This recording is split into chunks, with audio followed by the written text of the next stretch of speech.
ಹೊಟ್ಟೆ ತುಂಬ ಊಟ ಮಾಡಿದಾರೋ ಇಲ್ವೋ, ನಿಮ್ಗಳು ಹೊಟ್ಟೆ ತುಂಬಿಸೋಕ್ಕೋಸ್ಕರ ಹಗ್ಲು ರಾತ್ರಿ ಕಷ್ಟಪಟ್ಟಿದ್ದಾರೆ. ಆದ್ರೆ ನೀವುಗಳು ಅವ್ರು ದುಡಿಯೋ ದುಡ್ಡನ್ನ ಕಿತ್ಕೊಂಡ್ರಿ, ಅವ್ರಿಗೊಂಚೂರು ಬೆಲೆನೂ ಕೊಡ್ಲಿಲ್ಲ, ಗೌರವನೂ ಕೊಡ್ಲಿಲ್ಲ. ಶ್ರೀಮಂತರ ಮನೆ ಸೊಸೆ ಆದ ತಕ್ಷಣ ಯಾವತ್ತೂ ಇಲ್ದಿರೋ ಪ್ರೀತಿ ಈಗ ಕರಿತಿದ್ಯಾ?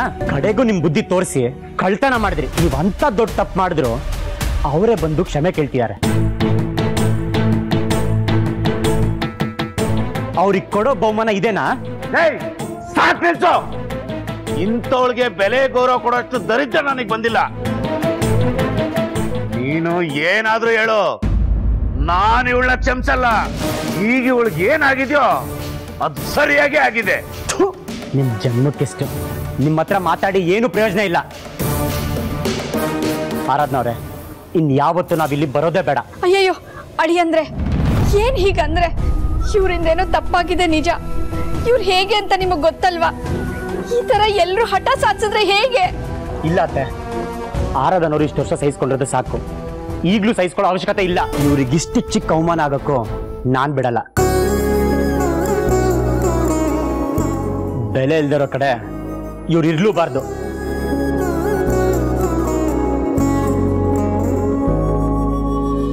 ಆರಾಧನವ್ರೆ, ಇವತ್ತಿಂದ ನಿಮ್ ಪಾಲಿಗೆ ತವ್ರ ಮನೆ ಋಣ ತೀರೋಯ್ತು. ಅವಳು ಹೋಗ್ತಿದ್ದಾಳೆ, ದಯವಿಟ್ಟು ಅವಳನ್ನ ತಡೀರಿ.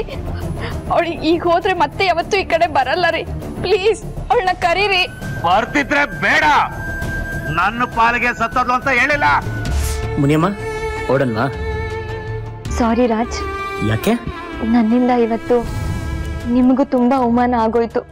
ನನಗೇನು ಆಗಿಲ್ಲ, ನಿಮ್ಗೆ ಅವಮಾನ ಆಯ್ತಲ್ಲ ಅಂತ ನನಗೆ ಬೇಜಾರಾಯ್ತು ಅಷ್ಟೇ. ಯಾಕಂದ್ರೆ ಈಗ ನಾನ್ ಬೇರೆ ಅಲ್ಲ, ನೀವು ಬೇರೆ ಅಲ್ಲ. ನಿಮ್ಗೆ ಅವಮಾನ ಆದ್ರೆ ನನಗೆ ಅವಮಾನ ಆದಾಗೇನೆ. ಅಲ್ಲ, ನಿಮ್ಗೆ ಅಷ್ಟೊಂದೆಲ್ಲ ಅವಮಾನ ಆಗಿದೆ, ನೀವ್ ನೋಡಿದ್ರೆ ನನಗ್ ಸಮಾಧಾನ ಮಾಡ್ತಿದ್ದೀರಾ? ರಾಜ್, ನನ್ಗಿದೆಲ್ಲ ಅಭ್ಯಾಸ ಆಗೋಗಿದೆ.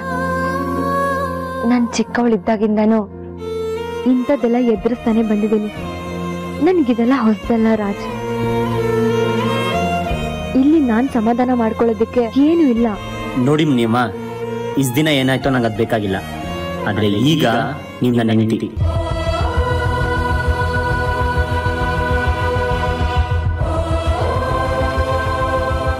ನಿಮ್ಗೆ ಯಾರು ಅವಮಾನ ಮಾಡಿದ್ರು ನಾನ್ ಸಹಿಸಲ್ಲ. ಅದ್ಯಾರೇ ಆಗಿರ್ಲಿ, ನಾನು ಅವ್ರನ್ನ ಎದುರಾಕೋತೀನಿ. ಆದ್ರೆ ಮುನಿಯಮ್ಮ, ನನ್ಗೆ ಈಗ್ಲೂ ಒಂದು ಡೌಟ್ ಇದೆ. ಅಲ್ಲ ಮುನಿಯಮ್ಮ, ಮಹೇಶ್ ಸರ್ ತಪ್ಪು ಮಾಡಿದಾರೆ ಅಂದ್ಮೇಲೆ ನೀವೇ ಕ್ಷಮೆ ಕೇಳಕ್ ಹೋದ್ರಿ? ನಾನ್ ನಿಮಗ್ ಸತ್ಯ ಹೇಳೋದಕ್ಕಾಗಲ್ಲ ರಾಜ್. ಹೇಳಿದ್ರೆ ನೀವು ನಂಬೋದು ಇಲ್ಲ. ಮುನಿಯಮ್ಮ, ನಾನು ಆಗ್ಲೇ ಹೇಳ್ದಂಗೆ ಅತ್ತೆಗೆ ತೊಂದರೆ ಆಗ್ಬಾರ್ದು ಅಂತಾನೆ ಅಲ್ವಾ? ಎದುರ್ಕೋಬೇಡಿ. ಅತ್ತೆಗೆ ಏನಾದ್ರು ಟಾರ್ಚರ್ ಮಾಡಿದ್ರೆ ಅತ್ತೆನ ನಮ್ಮನೆ ಕರ್ಕೊಂಡು ಹೋಗೋಣ.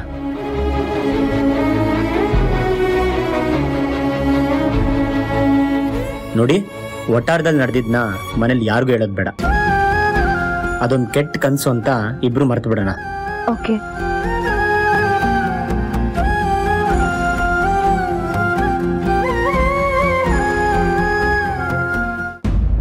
ಮದುವೆ ಆಗಿ ಮೊದಲನೇ ಸತಿ ಮನೆಗೆ ಬಂದಿದ್ಲು.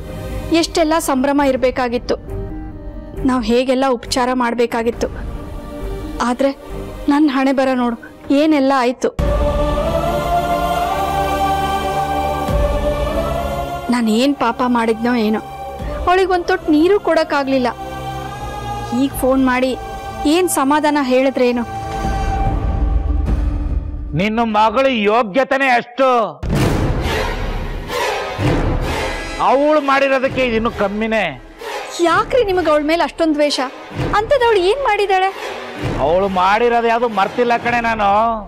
ಕಳ್ಳ ಅನ್ನೋ ಹಣೆಪಟ್ಟಿ ಕಟ್ಟಿದಾಳೆ ಅವಳು. ಇನ್ನೇನ್ ಮಾಡ್ಬೇಕು? ಸುಮ್ನಿರ್ರಿ, ನೀವೇನ್ ದೊಡ್ಡ ಸಾಚ ಅನ್ನೋ ತರ ಮಾತಾಡ್ಬೇಡಿ. ನೀವ್ ನಿಯತ್ತಾಗಿದ್ದಿದ್ರೆ ಅವಳು ಯಾಕೆ ನಿಮ್ಮ ಮೇಲೆ ಅನುಮಾನ ಪಡ್ತಿದ್ಲು? ನೀವು ಮಾಡಿರೋದು ಒಂದಾ ಎರಡಾ? ಅಲ್ಲ ರೀ, ಈ ಸತಿ ನೀವು ತಪ್ಪು ಮಾಡದೇ ಇರ್ಬೋದು, ಆದ್ರೆ ನಿಮ್ ಬುದ್ಧಿ ಗೊತ್ತಿದ್ದು ಅವಳು ಯಾಕ್ರಿ ನಿಮ್ಮನ್ನು ವಹಿಸ್ಕೊಂಡು ಬರ್ತಾಳೆ? ನೋಡೋ, ನೀನ್ ಜಾಸ್ತಿ ಮಾತಾಡ್ಬೇಡ. ತಪ್ಪು ನಿನ್ ಮಗಳದೆ.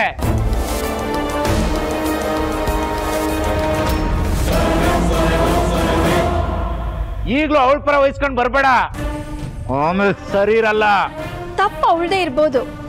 ಅದು ಗೊತ್ತಾದ್ಮೇಲೆ ಅವಳು ಕ್ಷಮೆ ಕೇಳಕ್ ಬಂದಿದ್ಲಲ್ವಾ, ನೀವು ಕ್ಷಮಿಸ್ಬೋದಾಗಿತ್ತಲ್ವಾ? ಆದ್ರೆ ನೀವು ಅವಳಿಗೆ ಅವಮಾನ ಮಾಡಿದ್ರಿ, ಅಲ್ಲಿಗೆ ನೀವು ಏನ್ ಮಾಡ್ದಂಗಾಯ್ತು? ಮುಯ್ಯಿಗೆ ಮುಯ್ಯಿ ರೀ, ನಿಮ್ ಹಾಗೆ ದ್ವೇಷ ಸಾಧಿಸೋ ಹಾಗಿದ್ರೆ ಮುಯ್ಯಿಗೆ ಮುಯ್ಯಿ ಅಂತ ನಿಂತ್ರೆ ಆರಾಧನೆಗೂ 1000 ಕಾರಣ ಇದೆ. ಆದ್ರೆ ಅವಳು ಹಾಗೆ ಮಾಡ್ಲಿಲ್ಲ. ನೀವು ಪ್ರತಿ ಸತಿ ತಪ್ಪು ಮಾಡಿದಾಗ್ಲೂ ಅವಳು ಪ್ರತಿ ಸತಿ ನಿಮ್ಮನ್ನ ಕ್ಷಮಿಸಿದಾಳೆ, ಮತ್ತೊಂದು ಅವಕಾಶ ಕೊಟ್ಟಿದ್ದಾಳೆ. ಏಯ್, ಇಷ್ಟಕ್ಕೂ ಅವಳೇ ಯಾರ ಕ್ಷಮಿಸೋದಕ್ಕೆ? ಯಾವನಿಗೆ ಬೇಕು ಅವಳು ಕೊಡೋ ಅವಕಾಶ? ಶ್ರೀಮಂತಿಕೆ ಬಂದಿದೆ ಅಂತ ಹಾರಾಡ್ತಾ ಇದ್ದಾಳ ಅವಳು. ನೋಡ್ತಾ ಇರೋ ರೇವತಿ, ಸತ್ಯದಲ್ಲಿ ಅವಳ ರೆಕ್ಕೆ ಪುಕ್ಕನ್ ಮುರಿದು ನೆಲಕ್ ಬಡಿತೀನಿ. ಮಹೇಶಣ್ಣ, ಇಷ್ಟೊಂದು ಕೋಪ ಒಳ್ಳೇದಲ್ಲ, ಇದರಿಂದ ಏನು ಸಾಧಿಸಕ್ ಆಗಲ್ಲ. ಹೆಣ್ಮಗು ಕಣ್ಣೀರ್ ಹಾಕೋಂಗ್ ಮಾಡ್ಬೇಡಿ, ಆಗಿದ್ದಾಗೋಯ್ತು ಅಂತ ಬಿಟ್ಬಿಡಿ. ನನಗ್ ಬುದ್ಧಿ ಹೇಳಕ್ ನೀನ್ ಯಾವಳೆ? ನಿನ್ ಕೆಲ್ಸ ಎಷ್ಟಿದ್ಯೋ ಅಷ್ಟು ನೋಡ್ಕೋ.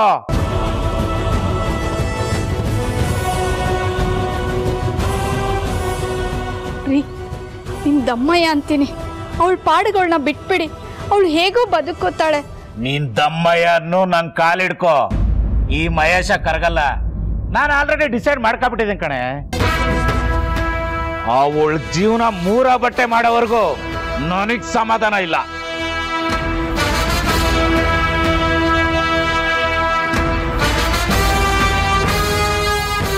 ಇನ್ಮೇಲೆ ನೋಡ್ತಾ ಇರೋ, ಅವಳಿಗೆ ನರ್ಕ ಏನು ಅಂತ ಇಲ್ಲಿಂದನೇ ನಾನು ತೋರಿಸ್ತೀನಿ.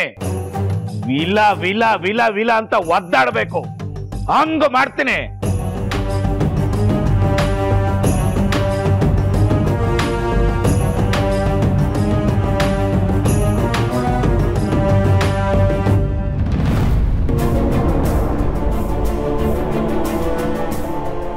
ಮುನಿಯಮ್ಮ, ಬೇಜಾರು ಮಾಡ್ಕೋಬೇಡಿ.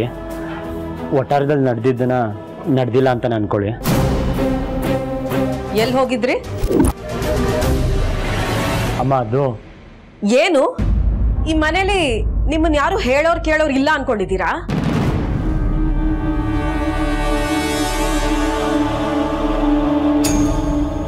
ಇದನ್ನ ಧರ್ಮಛತ್ರ ಅನ್ಕೊಂಡಿದ್ದೀರಾ ಹೇಗೆ?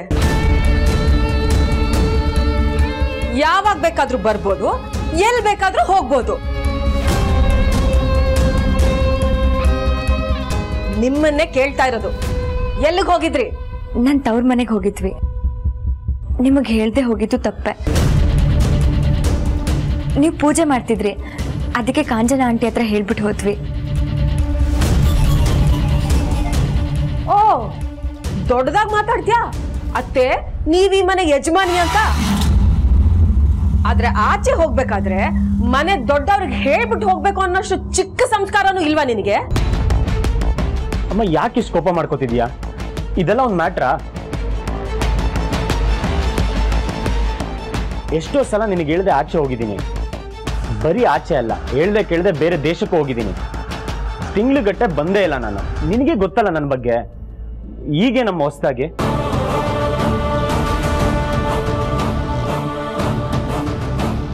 ಸುಶಾಂತ್, ನೀನ್ ಸುಮ್ನಿರು. ಆಗ್ ಬೇರೆ ಈಗ ಬೇರೆ. ಅಮ್ಮ, ನೀನ್ ಪೂಜೆ ಮಾಡ್ತಿದ್ದೆ, ನಿಂಗೆ ಡಿಸ್ಟರ್ಬ್ ಮಾಡೋದು ಬೇಡ, ಕಾಂಚನ ಅತ್ತೆಗೆ ಹೇಳ್ಬಿಟ್ಟು ಹೋಗೋಣ ಅಂತ ನಾನೇ ಹೇಳ್ದೆ. ಇವ್ರದೇನು ತಪ್ಪಿಲ್ಲ. ನೀನು ನಿನ್ ಹೆಂಡತಿನ ವಹಿಸ್ಕೊಂಡ್ ಬರ್ಬೇಡ ಸುಶಾಂತ್. ಹೋಗ್ಲಿ ಬಿಡಮ್ಮ, ಇನ್ನೊಂದ್ಸಲ ಈ ತರ ಮಾಡಲ್ಲ. ನಾನ್ ಮಹೇಶ್ನ ಸಿಕ್ಕಾಕ್ಸ್ತೆ ಅಂತ ಗೊತ್ತಾದ್ಮೇಲೆ ಇವಳು ಆ ವಟಾರಕ್ಕೆ ಹೋದ್ಲು. ಅಂದ್ರೆ ಮಹೇಶನ್ಗೆ ಸುಮ್ಮನೆ ಅವಮಾನ ಆಗೋಯ್ತು ಅಂತ ಸಾರಿ ಕೇಳೋ ಪ್ರೋಗ್ರಾಮ್ ಹಾಕೊಂಡಿದ್ಲು ಅನ್ಸುತ್ತೆ. ಆದ್ರೆ ಇವಳ ಮುಖ ನೋಡಿದ್ರೆ ಅಲ್ಲೇನೋ ನಡೆದಿರೋ ತರ ಇದೆಲ್ಲ. ಏನಂತ ತಿಳ್ಕೋಬೇಕು. ಅಲ್ಲ ಸುಶಾಂತ್, ನಿನ್ನೆ ತಾನೇ ಇವ್ರ ತಂದೆಯಿಂದ ಮನೆ ಅಷ್ಟು ದೊಡ್ಡ ರಂಪಾಗಿದೆ. ಅಂತದ್ರಲ್ಲಿ ಇವತ್ತೇ ಅವ್ರ ಮನೆಗೆ ಹೋಗೋ ಅವಶ್ಯಕತೆ ಏನಿತ್ತು? ಅಮ್ಮ, ಹೆಣ್ಣಿಗೆ ತವ್ರ ಮನೆಗೆ ಹೋಗ್ಬೇಕು ಅನ್ಸುತ್ತೆ. ಹೋಗ್ಲಿ ಬಿಡು. ಆದ್ರೆ ಅಲ್ಲಿ ಏನ್ ನಡೀತು ಅಂತ ಕೇಳಮ್ಮ. ನೆನ್ನೆ ಮನೇಲಿ ಇಷ್ಟೆಲ್ಲ ಆದ್ಮೇಲೆ ಅಲ್ಲಿವ್ರಿಗೆ ಒಳ್ಳೆ ಸ್ವಾಗತ ಅಂತೂ ಸಿಕ್ಕಿರಲ್ಲ. ಸುಶಾಂತ್, ಅಲ್ಲೇನ್ ನಡೀತು? ನಿಂಗೆ ಯಾರು ಏನು ಅಂದಿಲ್ಲ ತಾನೆ?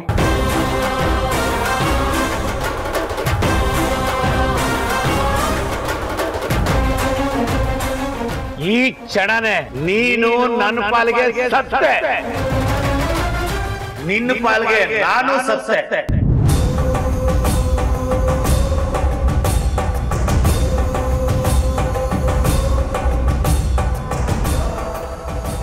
ಏನಿಲ್ಲಕ್ಕ, ಏನಾಗತ್ತೆ?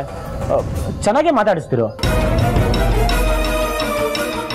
ಪಾಪ ನೆನ್ನೆ ನಡೆದಿರೋದೆಲ್ಲ ಅವ್ರ ಮನ್ಸಲ್ಲೇ ಇಟ್ಕೊಂಡಿಲ್ಲ, ಎಲ್ಲ ಮರ್ತಿದ್ದಾರೆ.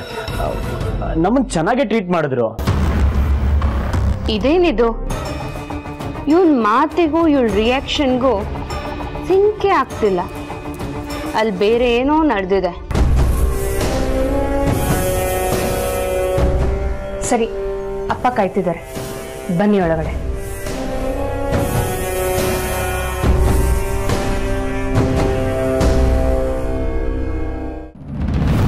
ಸುಶಾಂತ್, ಆರಾಧನಾ ಹೋಗ್ಬಿಟ್ಟು ಬಂದ್ರ? ಅಮ್ಮ ಚೆನ್ನಾಗಿದ್ದಾರ ಮಗಳೇ? ಯಾವುದೋ ಕೆಟ್ಟಗಳಿಗೆ ನಡಿಬಾರ್ದು ನಡೆದು ಹೋಯ್ತು, ನೀವು ಅದನ್ನ ಮರ್ತು ಬಿಡಿ, ನಾವು ಮರ್ತು ಬಿಡ್ತೀವಿ ಅಂತ ಅಪ್ಪಂಗೆ ಹೇಳಿದ ಮಗಳೇ?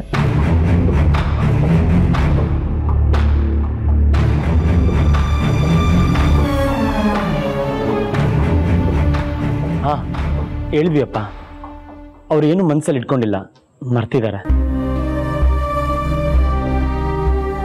ನಮ್ಮನ್ನು ಚೆನ್ನಾಗಿ ಟ್ರೀಟ್ ಮಾಡಿದ್ರು.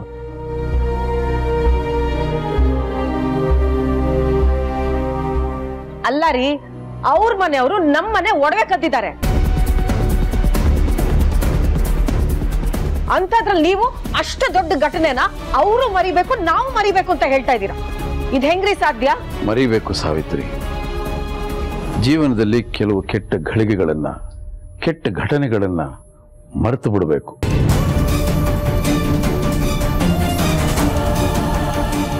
ಇಲ್ಲಾಂದ್ರೆ ಅದು ನಮ್ಮಲ್ಲೇ ಉಳ್ಕೊಂಡಿರುತ್ತೆ. ಅದು ಸುಮ್ಮನೆ ಇರುತ್ತಾ? ನಮ್ಮ ಮನಸ್ಸಿನ ನೆಮ್ಮದಿ, ಸಂತೋಷನೆಲ್ಲ ಹಾಳು ಮಾಡ್ತಾ ಇರುತ್ತೆ. ಜೊತೆಗೆ ನಮ್ಮ ಪರಿಸರನ ಹಾಳು ಮಾಡುತ್ತೆ. ಅಷ್ಟಕ್ಕೆ ಬಿಡಲ್ಲ, ಅದು ನಮ್ಮ ಸಂಬಂಧಗಳನ್ನು ಹಾಳು ಮಾಡುತ್ತೆ. ಹಾಗಾಗಿ ಮರೀಲೇಬೇಕು. ಮರೆಯೋದು ಮನುಷ್ಯ ಗುಣ, ಕ್ಷಮಿಸೋದು ಮನುಷ್ಯನ ದೊಡ್ಡ ಗುಣ. ಅವರು ಅಷ್ಟೇ ರೀ, ಮನೇಲಿ ಯಾರಿಗೂ ಹೇಳ್ದೆ ಕೇಳ್ದೆ ಆ ವಟಾರಕ್ಕೆ ಹೋಗಿ ಬಂದಿದ್ದಾರೆ. ಇದೆಲ್ಲ ಸರಿನಾ? ಯಾವ ತಪ್ಪು ಸಾವಿತ್ರಿ? ಆ ಮಗು ಎಲ್ಲಿಗೆ ಹೋಗಿ ಬಂತು? ತವ್ರ ಮನೆಗೆ ಹೋಗಿ ಬಂದಿದೆ, ಹೋಗ್ಲಿ ಬಿಡು.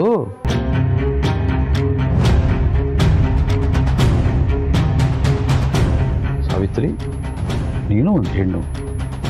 ತವರಿನ ಜೊತೆ ಹೆಣ್ಣು ಮಕ್ಕಳಿಗೆ ಎಂಥ ಸಂಬಂಧ ಇರುತ್ತೆ ಅನ್ನೋದು ನನಗಿಂತ ಚೆನ್ನಾಗಿ ನಿನಗೆ ಗೊತ್ತಲ್ವಾ?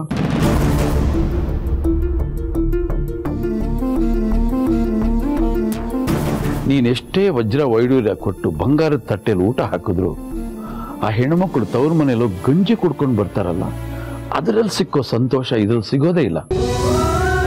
ಇಷ್ಟಕ್ಕೂ ತಪ್ಪು ಮಾಡಿದ ಮಹೇಶ್ ಅವರು. ಪಾಪ ರೇವತಿ ಮೇಲೆ ಯಾಕೆ ನಿನಗೆ ಕೋಪ? ಅದೆಲ್ಲ ಬಿಡಿ, ಹೇಗಿರೋ ಕರೆಕ್ಟ್ ಟೈಮಿಗೆ ಬಂದಿದ್ದಾರೆ. ನಿಮಗೊಂದು ಗುಡ್ ನ್ಯೂಸ್ ಇದೆ. ಗುಡ್ ನ್ಯೂಸಾ? ಏನದು? ಹೌದು ಮಗನೆ, ನಿಮ್ಮಿಬ್ಬರನ್ನು ಹನಿಮೂನ್ ಕಳಿಸ್ಕೊಡ್ತಾ ಇದ್ದೀವಿ.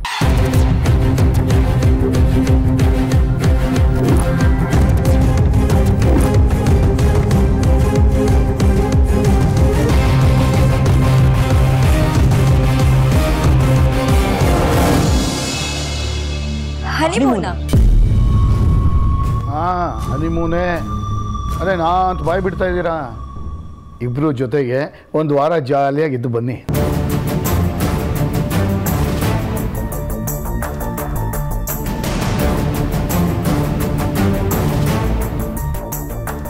ಯಾಕೋ ಮಗನೆ, ಏನಾಯ್ತು? ಇಬ್ರು ಸಪ್ಪಗಾಗ್ಬಿಟ್ರಿ?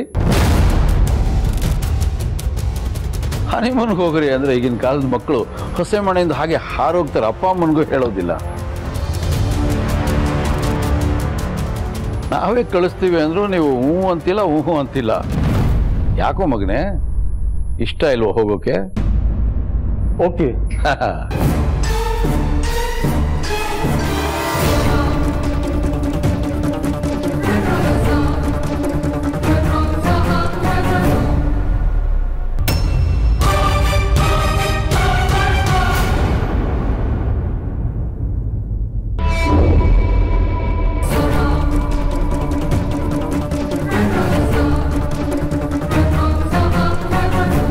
ಮಕ್ಕಳ ನೀವು ಹೋಗಿ ಬಟ್ಟೆ ಬರೆ ಎಲ್ಲ ಪ್ಯಾಕ್ ಮಾಡ್ಕೊಳ್ಳಿ, ಹೋಗಿ.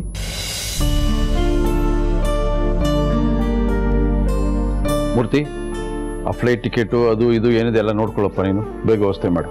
ನಾನೆಲ್ಲ ಅರೇಂಜ್ ಮಾಡಿ ಇಟ್ಟಿದ್ದೀನಿ. ಯಾವ ಊರಿಗೆ ಹೋಗ್ಬೇಕು ಏನು ಎತ್ತ ಅಂತ ಇವನ್ನ ಕೇಳಿದ್ರೆ ಇನ್ನು ಅದಕ್ಕೆ ಉತ್ತರ ಕೊಡೋಕೆ ಒಂದು ವಾರ ಮಾಡ್ತಾರೆ ಅಷ್ಟೇ. ಅದಕ್ಕೆ ನಾನೇ ಎಲ್ಲ ನೋಡಿ ರೆಡಿ ಮಾಡಿಟ್ಟಿದ್ದೀನಿ. ಓಹೋ, ಸರಿ. ಹಾಗಾದ್ರೆ ತುಂಬ ಚುರುಕಾಗಿದೆ ನೀನು.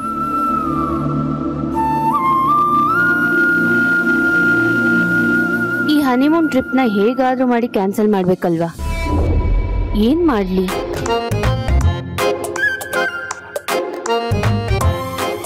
ನಾನು ಹನಿಮೂನ್ಗೆ ಹೋಗ್ತಾ ಇದ್ದೀನಿ.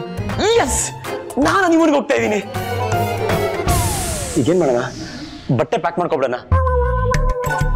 ನನ್ನ ಹತ್ರ ಇರೋದೆಲ್ಲ ಹಳೆ ಬಟ್ಟೆ. ಹೊಸ ಬಟ್ಟೆನ ಪರ್ಚೇಸ್ ಮಾಡೋಣ.